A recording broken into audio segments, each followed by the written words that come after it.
Hello beautiful faces, thanks for stopping by, whether you are new or returning. Now, time for the March reading wrap up. Yes, I know, I am extremely late to this. We're already, I think it's like the 12th of April or something now. So like, I know I'm extremely late. I don't think I've ever been this late to a reading wrap up. However, when March ended, I was on a holiday in Singapore, so I physically couldn't film it. Over on my TikTok, I did a short form wrap up in my Singaporean hotel room, and I said in that video that I had to wait until I came home to do this one with my camera, you know, going in more depth and all of that good stuff. So now that I am home, we are here finally doing the March reading wrap up.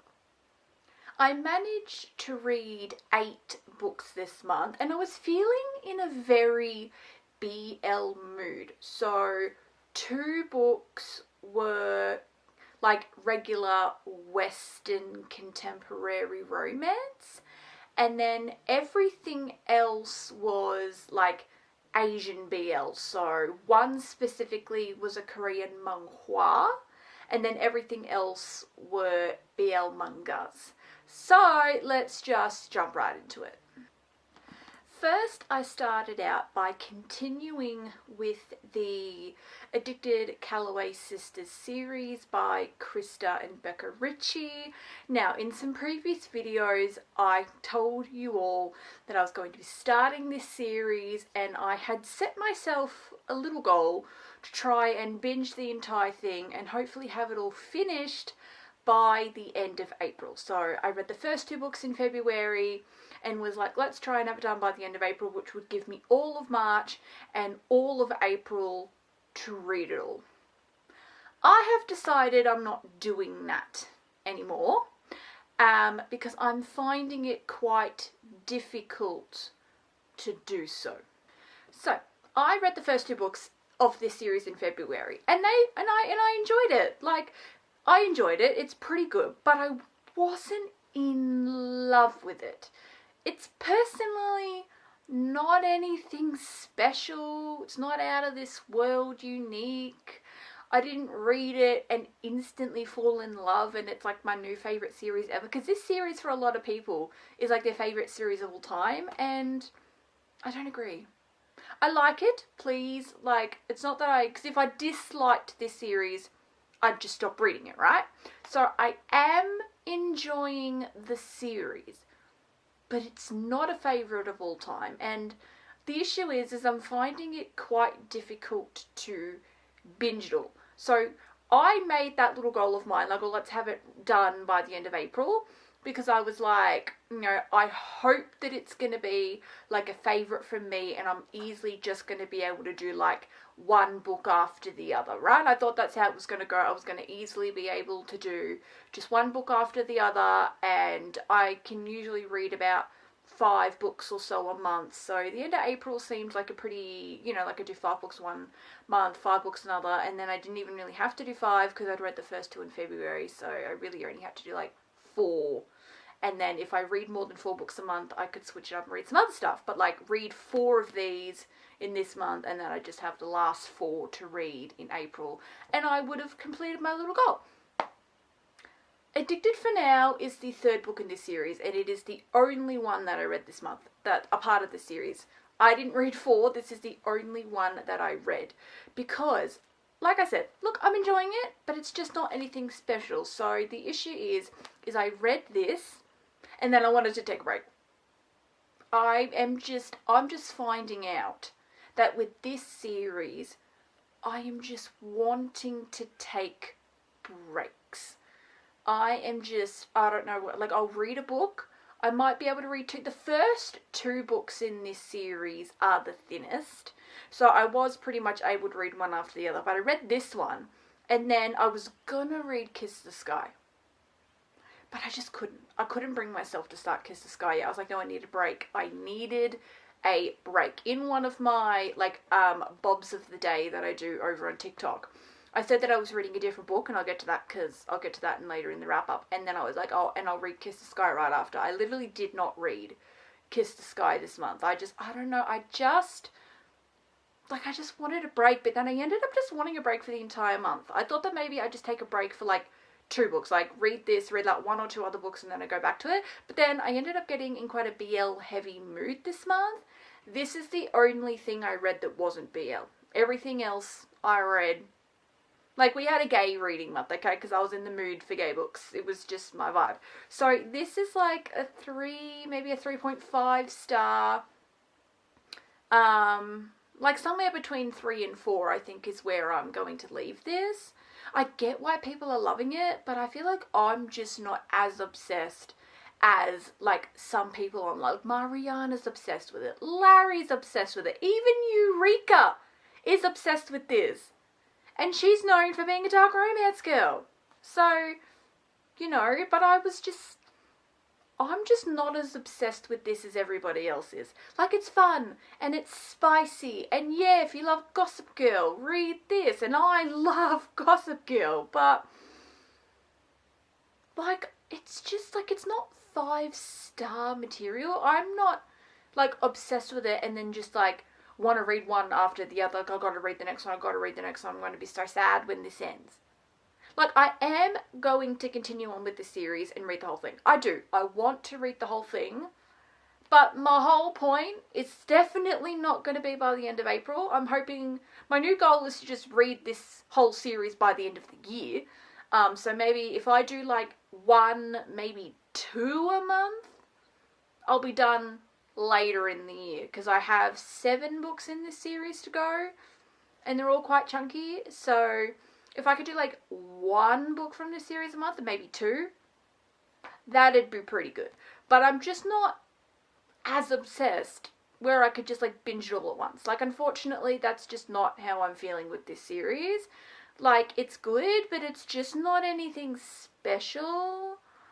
Like, I feel like I'm over-explaining myself because I've been chatting about this book for a while, but like, it's good and it's fun and it's spicy and stuff like that, which I'll have in a book, but I've read better. It's just not my favourite. I'll continue, I'll read the whole thing, and eventually maybe I'll give the sequel series a go, but probably not anytime soon, to be completely honest with you. Moving on to the best book I read this month, and also became one of my favourite books of all time. Fake Dates and Mooncakes by Shirley. I adore this book. I've already spoken about this in a couple of videos because I did a favourite books of all time video. I also did a book haul that I included this in. And so I'm going to be reiterating some points. I adore this book. It's one of my favourites of all time. It has one of the cutest covers ever. This is like the world's perfect shade of aqua. So this is an MM story, young adult, between one guy who is Singaporean Chinese, but then one guy who's half Chinese, half white, but he primarily grew up in white culture because his Chinese mother passed away when he was very young. So he doesn't know that much about his Chinese side. He mainly knows about his white side. He grew up mainly with his white side. And so he meets this Singaporean Chinese guy and, you know, helps him discover a little bit about his Chinese side. And that's only one aspect of this book, because a Singaporean Chinese guy wants to enter a mooncake making competition, because he's hoping he can win it and get the prize money. So the Singaporean guy is quite, he's working class. He works at his mother's takeout Singaporean Chinese shop. And, sorry, not his mother, his auntie, because he lost his mother when he was young as well. So it's the Singaporean guy's auntie's dream to have her own restaurant rather than just a little takeout spot. And so the main guy, Dylan, the Singaporean guy, really wants to win the mooncake making competition so he can win that money, help his auntie realize his dream, but he's finding out that cooking and being a chef might also be his dream. And it's also a romance between these two dudes, Dylan and Theo.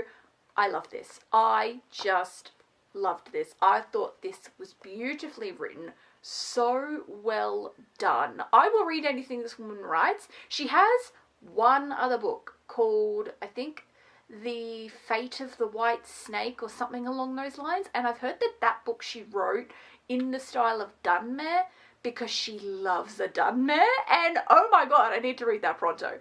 But apparently it's like, it's very different from this. This is set in America. And the White Snake one is, I think it's like historical and it's fantasy. I'm still going to read it because I will read anything that Cher writes because this book was just beautiful. I adore this book. The main character, Dylan, is so incredibly well behaved. I'm not going to get into that because I think I did in one of the other videos where I mentioned this book. My whole point is that the main character is like fucking perfection. Oh my god, you want to talk well behaved, well mannered Dylan. This book is beautiful. This book is just one of the best books that I have ever read in my entire life. It's beautiful. 5 stars. No spice because it's a young adult story.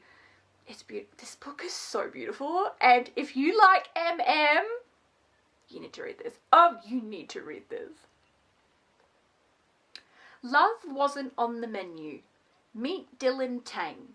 He juggles school and delivery runs for his aunt's struggling Chinese takeout in Brooklyn. Winning a mooncake competition could bring the publicity they need to stay afloat. Enter Theo Sommers, a charming, wealthy customer who convinces Dylan to be his fake date to a family wedding full of crazy rich drama. Their romance is supposed to be just for show, but soon Dylan's falling for Theo. For real. With the mooncake contest looming, Dylan can't risk being distracted by rich people problems.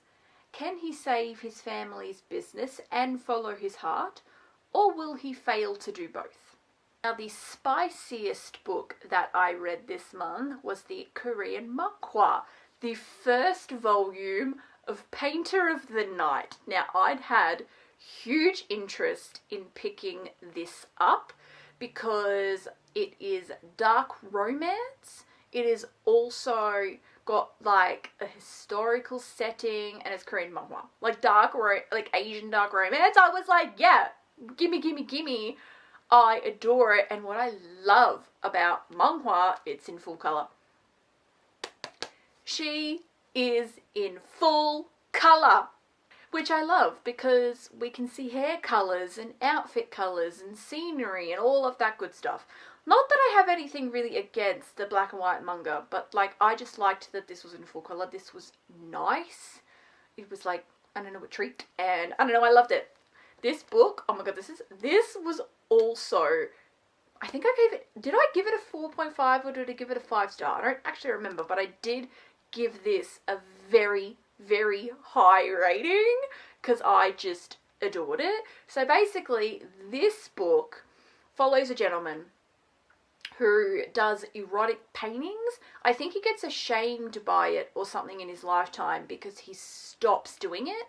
And then there's this other gentleman, like, you know, the darky romancy guy. Anyways, he finds out about the guy that makes the erotic paintings and like captures him and forces him to continue to make these erotic paintings. Like, he doesn't want to make these erotic paintings anymore, but the other guy's like, well, you are. Like, blackmails, threatens, like, as long as you continue to make these paintings for me, you're going to be fine. So, I absolutely adored this. I'll read you the back of this one because it's just come to me that I'm supposed to be reading you the backs of these because I said I was going to do that this year. I won't read the back of the book for The Addicted for now because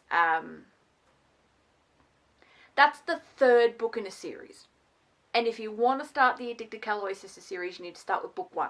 But I'll read you the back of this and I will go back and read you the back for the fake dates and mooncakes thing.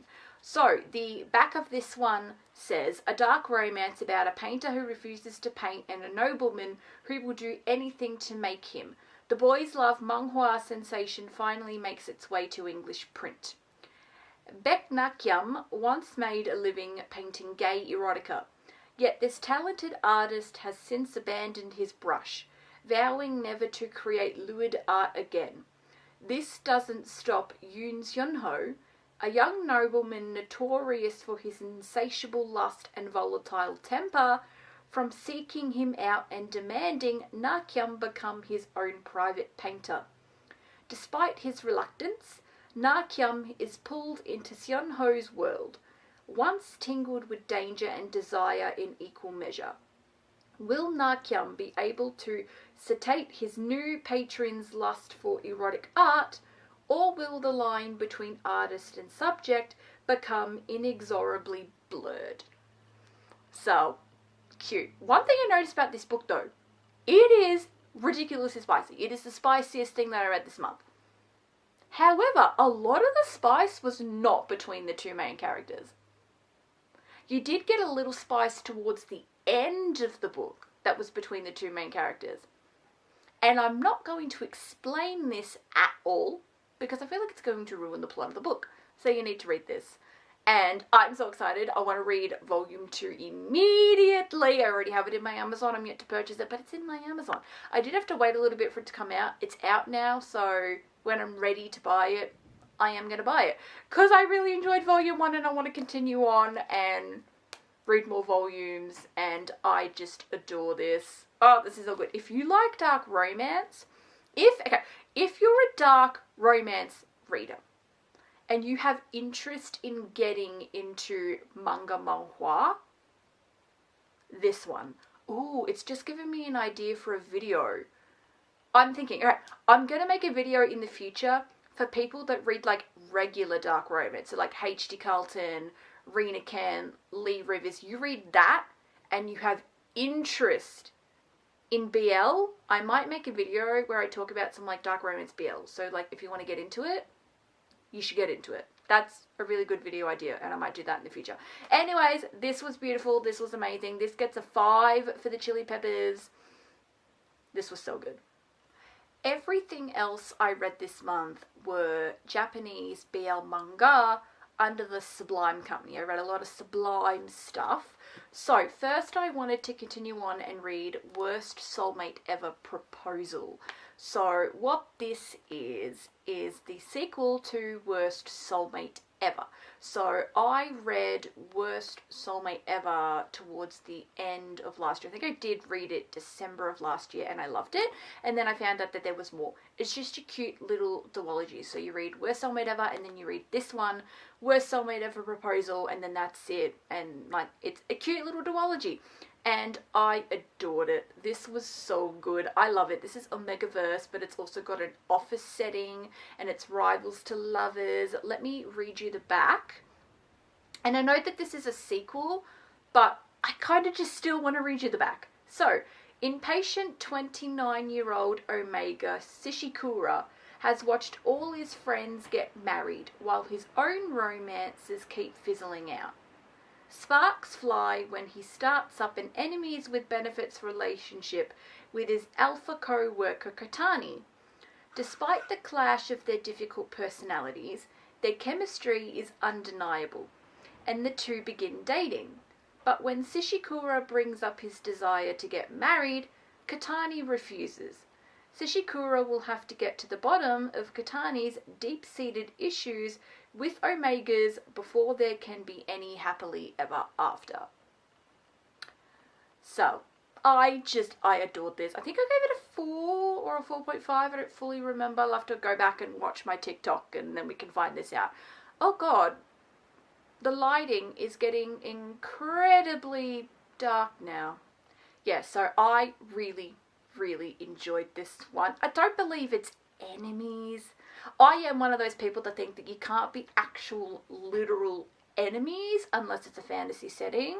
This is semi-fantasy because it's a Megaverse, but this is very cutesy and it just has an office setting. Like, I feel like this is contemporary romance, but make it a Megaverse. So I don't believe it's actual enemies in here because the thing is, I feel like you can't be actual enemies unless you have the desire to unalive the other person. Like, that's an enemy, okay? Like, this was just more so giving rivals. This was rivals, okay? But I did adore it. It's really cute. And if you like cutesier omegaverse, because I know there are different types, because you can have dark romance omegaverse, you can have heavy fantasy omegaverse, or you can just have like cutesier contemporary romance omegaverse, and that is what this is, and I really, really enjoyed it. This one I would give like a 4 for the chili spice. Like this was probably like the second like spiciest thing, and I really, really loved it. So I also read the second volume of Sleeping on Paper Boats. Now this is similar with Worst Summer Ever. It's just a cute little duology. So the first volume of Sleeping on Paper Boats I also read in December last year, and I really wanted to continue on and read the second volume. I adored the first volume. The first volume of this is 5 stars. Like, oh my god, I adore the first volume of this. I was slightly let down and disappointed by this volume though. Unfortunately, I didn't like this volume as much as the first volume, and it made me a little bit sad because I adore the first volume. It's 5 stars, it's all that good stuff. This one I already gave a 4 star. It lost an entire star because, look, I liked it. 4 stars is still a pretty decently good rating, but just, I think I was expecting it was going to be 5 stars and it was going to be just as good as that first volume. It's not. Everything feels less. The plot is less. The spice is less. Like, it just, I don't know. Like, the first volume had so much going on. This one did not have anywhere near as much going on. Like, it was just less. Like, less was going on in the book. And I just feel like it let me down. Because that first book had, oh my god, plot coming out of its hoo-ha. It was, like, it was such a good book. And, like, this was still pretty decently good. But, like, just not in comparison to that first volume. I was quite heavily let down by this one, to be completely honest with you. I will read you the back. Yoichi is freeloading at a rundown brothel when, after watching one of Ki Kitahara's movies for the first time, he suddenly discovers his purpose in life, photography. In a twist of fate, Yoichi finds himself taking pity on a drunk lying in the gutter, only to discover it's Ki Kitahara himself. The two spend glorious days together, and while Yoichi's love for his idol grows, so too does his realization of how far apart in talent they are. Feeling left behind, his love soon begins to fester, twisting his desire for them to grow old together into something far worse, a suicide pact. So, if anyone has read the first volume of this, it's basically a guy who is a screenwriter. Kitahara is a screenwriter. And what he does is, he's a screenwriter, right? But unfortunately, anybody that he writes about dies. And he meets Yoichi and they fall in love. And he gets really saddened by the fact that he's kind of like accidentally unaliving people. So he vows that he's going to stop being a screenwriter. Now, some people are quite, you know, disappointed by this because he's a very popular, well-known, well-loved screenwriter. But it's very, like, you know, people are quite disappointed. But he wants to stop unaliving people. However, he falls in love with this dude and he gets the urge to start writing about him. And so he's like, oh, hang on, wait, no. Because if I do, I know exactly what's going to happen. So he has to kind of deal with that temptation sort of vibes. And this is like a continuation of that. But I was disappointed by this one. I was just disappointed. Lastly, I read an entire BL manga series. This is Birds of Shangri-La. It is a 3-volume series. The first 2 volumes are kind of tiny. Volume 3 is a little bit thicker in size, but it is still just a cute little trilogy. I'm curious where this one is set, because it was not given Japan, and the characters didn't even have Japanese names. So I wonder what country this was set in, but also interesting because I thought that all manga done by Sublime was always just set in Japan. So it was very interesting to read this, and I was like, this isn't giving Japan at all. So, but anyways, you know, you do you, and your book can be set wherever you fucking feel like making it be set. That was just a me thing. I was just like, oh, interesting. This I was slightly let down by as well. This series as a whole is like maybe like a 3.5. It is spicy and it's fun, and I do love a good spicy book, but I've noticed I don't necessarily love books that have spicy settings. I'm not a huge fan of books that are set at sex clubs or have heavy involvement with sex clubs and things like that, because there was a series by Willow Winters that I tried to read that was heavily set at a sex club, which I really did not enjoy, like, at all. And I do have Praise by Sarah Kate on my TBR, which I bought before reading the Willow Winter books, but I've been heavily putting off reading Praise because I kind of have it in my brain that I'm really not going to enjoy Praise because of its setting. I know that Praise is set at a sex club, and I know that the entire Salacious Players Club series is set at a sex club. So I'm kind of a little bit fearful about starting Praise, and Praise is one of the longest books on my TBR. It's one of the books that I've had for the longest time, considering I bought it before reading the Willow Winters books, and I read those Willow Winters books back in March of 2024. So I've had the book for a long goddamn time, but I've just been a bit like scared to read it because I fear I'm not going to enjoy it. I'll read it at some point because I bought it, but it's definitely not going to get read anytime soon because I've just noticed I love a spicy book, not necessarily a spicy setting. I'm yet to read a book that has a spicy setting that I enjoy. And these books have a spicy setting. They're set at a gay male brothel. Let me read you, I'm only going to read you the back of volume 1. A paradise of sensuality. Shangri-La is a male brothel celebrating the glories of gay sex. Newly hired Apollo is in charge of getting the men ready for clients. But as a straight man, he's a bit naive. P, one of the brothel's most sought-after prostitutes, is tasked with getting him up to speed, but not before toying with him a bit. Too bad the rules of the brothel are clear. No orgasms, no penetration, and no falling in love. So basically, it is the love story between Apollo and P. And Apollo in the beginning, he does state that he is straight, but he gets a job at Shangri-La because he really needs the money. He's also going through a horrible divorce with his wife. He's divorcing his wife because the wife cheated on him with somebody else. So there's that going on. And then there's the joys and the life of Shangri-La. Shangri-La is like a paradise island. It's like its own little separate place. And look, Shangri-La is kind of like, it's a sanctuary and a home for a lot of the prostitutes that work there. P lives at Shangri-La, if that makes any sense. Which, I mean, okay, that clearly makes sense. I don't know. I thought this was going to be so up my alley. I remember reading the blurb, and I'd heard other people's thoughts on it, and I was like, oh my god, I'm going to love it. It's going to be for me. It's going to be awesome. I'm going to enjoy it. This is going to be like my new favorite thing ever. And I was so excited to pick these up. Then I read them and I was like, oh, 3.5 at best. Like, it's spicy. Do not get me wrong. Like, the cover of this first book, I'm trying not to show the whole thing. These covers are a lot safer.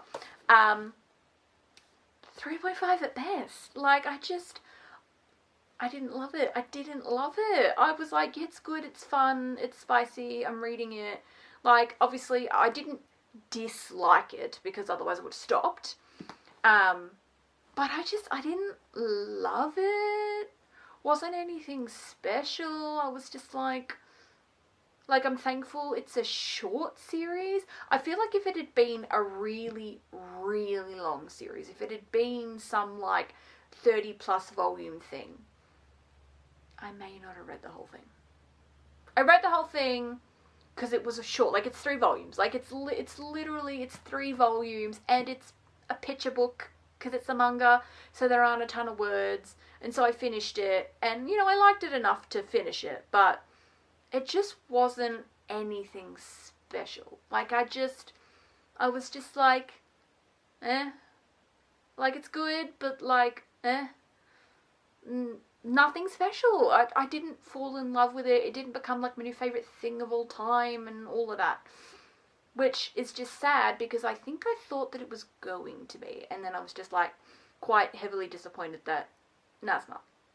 Well, that is it for today's video. That is everything that I read in this month. Also, sorry about the lighting. Like I had good lighting, then it went shit for a bit. Now it's back to good.